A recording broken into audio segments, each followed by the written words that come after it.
هلا مساء الخير، شلونكم بنات؟ ان شاء الله بخير. فيديو اليوم مطبق سمك انا نظفته وراح اخليه له ملح وكركم، خليه يتملى 10 دقايق واقليه.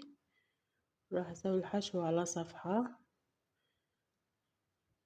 انا غليت له كركم كملته، جيت انا خليت شعرية حمسها واخليه اضيف لها ماي وملح وبهارات. انا غليتها شوي ماي واهدرها. انا على صفحة خليت بصل وكشمش، انا خليتها صبغة لوزينة.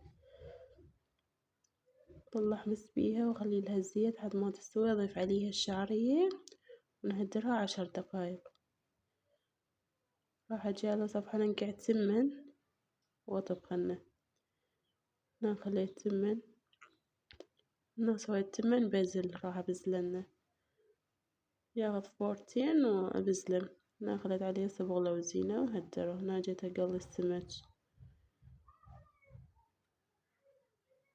هنا كملنا. يسلمكم العافية. اذا عجبكم الفيديو خلونا لايك واشتراك، نلتقي في فيديو اخر.